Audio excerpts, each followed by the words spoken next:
आता संजय राऊतांना नेमकं कुठलं कांड केलंय, नेमकं त्याने कुठलं वक्तव्य केलंय की यांच्या घराबाहेर आता पोलिसांचा पहारा लावावा लागतोय आणि या ठिकाणी लोकांपासून संजय राऊतांना वाचवायचा प्रयत्न या ठिकाणी महाराष्ट्र सरकार करत आहे किंवा महाराष्ट्र पोलीसला हे करावं लागणार आहे.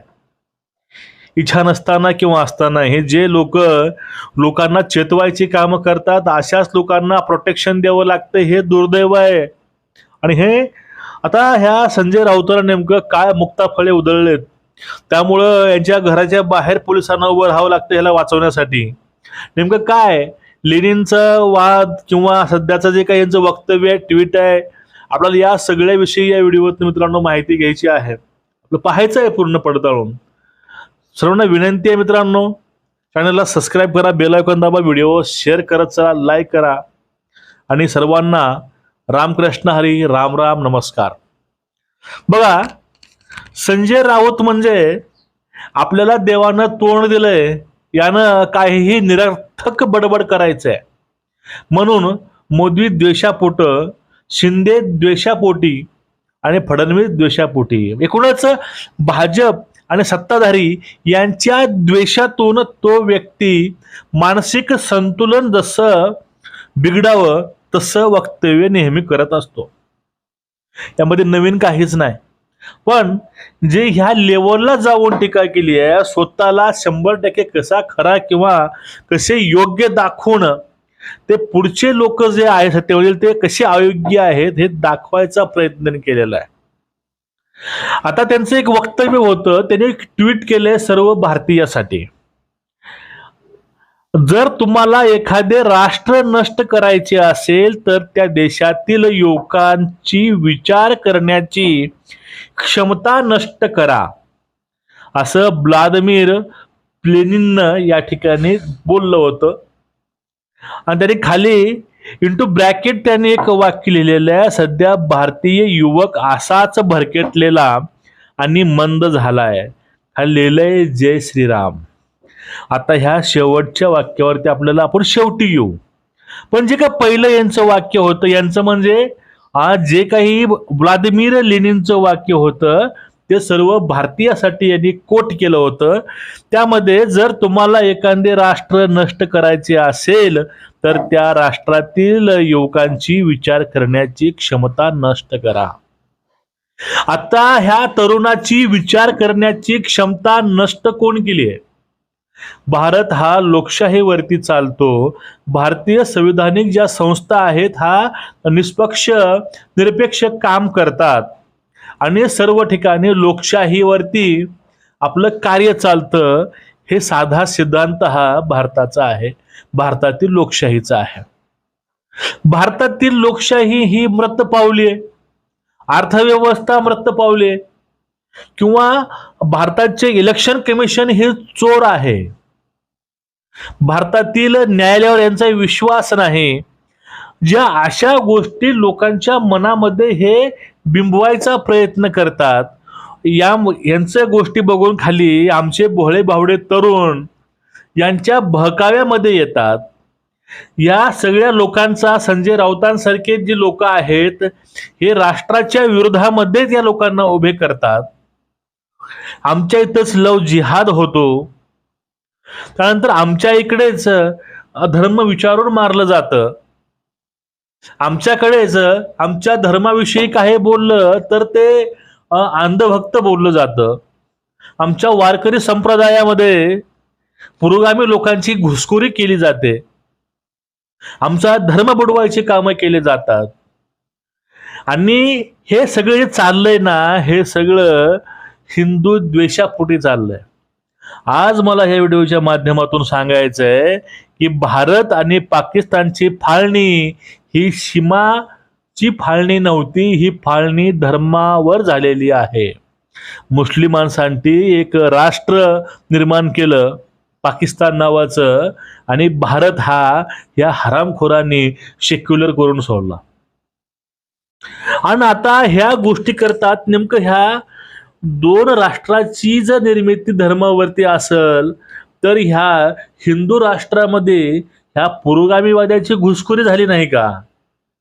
मग या घुसखोरीविषयी लोकांचे, तरुणाचे जे काही मन चिथवणारे काम करते कोण? हेच करतात.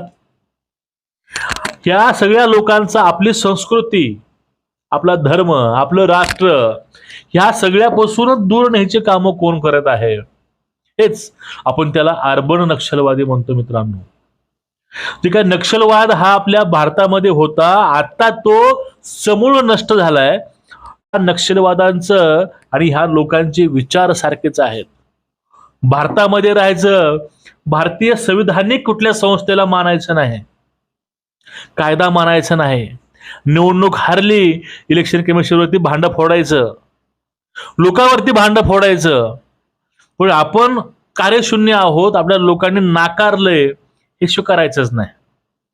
आणि ज्या ठिकाणी आपला विजय झालाय त्या ठिकाणी मात्र लोकशाही अजून जिवंत आहे असं बोलायचं. मग या सगळ्या गोष्टी बघितलो, ज्यावेळेस एखादा शिक्षण घेतलेला तरुण जर म्हणत असेल की ईव्हीएम मशीन हॅक होत असेल, तर हे कुठेपर्यंत लोकांची विचार करण्याची क्षमता या लोकांनी खुंटवलेली आहे. कारण कुठलाही डिव्हाइस, त्या डिव्हाइसला एखादी वायफाय म्हणा किंवा हॉटस्पॉट असेल, ब्लूटूथ असेल, मध्ये नेट असेल तरच तो कनेक्ट होतो, अदरवाईज कुठलाही डिव्हाइस कनेक्ट होत नाही. मग त्या व्हीव्ही पॅडवरती कुठलंही डिव्हाइस काम करत नाही आणि ते कसंही हॅक होत नाही. आणि कितीही ह्या तरुणांना या लोकांनी पेटवलं, पेटवायचा प्रयत्न केला, तेही नेक्स्ट लेवलला जाऊन, तरी हा तरुण पेटतच नाही. श्रीलंकेचं उदाहरण दिलं, बांगलादेशचं उदाहरण दिलं आणि शेवटी तर नेपाळचं यांनी असं उदाहरण दिलं. आणि नेपाळच्या धर्तीवरती, नेपाळमध्ये ज्याप्रमाणे जेनझीचं आंदोलन झालं तसंच आंदोलन यांनी नाशिकमध्ये घडवून आणायचा प्रयत्न केला होता. तरीही तरुण पेटला नाही, तरीही तरुणांना यामध्ये सहभाग घेतला नाही. हे यांचं जळजळ आहे, यांची मळमळ आहे आणि हेच यांचं अपयश आहे. यावरून या लोकांना कळलं पाहिजे की आपल्याला लोकांनी मत दिले नाहीत, आपल्याला तोंडघशी पाडलंय आणि आपल्या आंदोलनामध्ये सुद्धा काही बुद्धिजीवी लोक येतात आणि जे विचारवंत आहेत ते येत नाहीत. यामध्ये आपण किती पाण्यात आहोत याचं आत्मपरीक्षण करण्याची गरज आहे ना. या ठिकाणी लेनिनला मध्ये ढकलून इथं ते विचार लादायचे प्रयत्न हे करत आहेत. आता सध्या भारतीय युवक असाच भरकटलेला आणि मंद झालाय. खाली लिहिलंय जय श्रीराम. राऊत जय श्रीराम लिहितील, तुम्ही स्वप्नात हे बघू नका. फक्त हे त्यांचं लिहिलेलं जय श्रीराम काय आहे, हे उपहासात्मक आहे. हे दाखवत आहे की जय श्रीराम म्हणणारे जे आहेत, जे हिंदुत्ववादी आहेत, ते याच्याविषयी बोलतात. म्हणजे आजकालचा जो युवक आहे असाच भरकटलाय. कसा भरकटलाय? लेनिननं सांगितल्याप्रमाणे. अरे काय, कुठपर्यंत तुमचा पॉलिटिक्स तुम्ही घेऊन चाललाय? कुठपर्यंत तुम्ही लोकांवरती शिंतोडे उडवणार आहात? आणि हे तरुण आहेत, ह्या तरुणांना कळतंय, हे सगळे तुमच्यासारखे आंधळे भक्त नाहीत. ह्या सर्वांना समजतंय चांगलं काय, वाईट काय, देशाविरोधामध्ये काय आहे, देशाकरता काय आहे. मग हे लोकांना सगळ्यांना माहित आहे हो. म्हणून आज लोक या राऊतांच्या घरावरती आंदोलन करत आहेत. हा दुसऱ्याला भरकटलेला बोलतोय, मंद बोलतोय आणि स्वतः कुठल्या लेवलचा व्यक्ती आहे हो? यांची लेवल काय? हाच मोठा प्रश्न पडला की या व्यक्तीची लेवलच काय, ह्या व्यक्तीची बौद्धिक वैचारिक पातळीच काय. यावरती बोलायचं नाही आमचा विचार येतो, पण अशा लोकांवरती खरंच बोलण्याची गरज आहे. आणि जे काही आहेत, जे भरकटलेले आहेत, हे भरकटलेले तुम्ही आहात राऊत. तुम्ही भरकटलात. तुमच्यामध्ये जे विचार होते ते विचार तुम्ही पूर्ण जाळून खुंटीला बांधून तुम्ही भरकटून गेलात आणि तुम्ही महाराष्ट्रातील तरुणांना तुम्ही भरकटवायचे काम हे वारंवार करत आहात. तुम्ही आता सुद्धा ते काम करत आहात, तरुणांना भरकटवायचे. पण हा तरुण भरकटत नाही. आजही तरुण वाचतोय, अभ्यास करतोय, ओळखतोय चांगलं काय वाईट काय. हे तुमचे जळजळ आहे. तुम्हाला ह्या तरुणांनी, ह्या सगळ्या युवा पिढीने उघडं पाडलंय, नागडं केलंय. ह्या दोन इलेक्शनच्या माध्यमातून तुम्हाला समजून घ्यायची आता गरज आहे. तुम्ही समजून घ्या की तुमचे डोकं आता मंद झाले, तुम्ही सध्या भरकटले आहात आणि हे तुम्ही राष्ट्र नष्ट करायच्या मार्गाला लागलेले आहात. म्हणून तुमची सत्ता उलथवून टाकून या ठिकाणी लोकांनी यांना स्वीकारले. असं स्वीकारलं नाही. 60-65 वर्ष लोकांवरती अन्याय करणाऱ्या काँग्रेसला लेनिन सारखे विचार घेऊन ह्या तरुणांनी, ह्या लोकांनी घरी बसवलं हे विसरून चालणार नाही. मित्रांनो, तुमचं एकूणच या विषयावरती मत काय आहे नक्कीच व्यक्त व्हा. भरभरून कमेंट करा, चॅनलला सबस्क्राईब करा, लाईक करा. नमस्कार, रामकृष्ण हरी.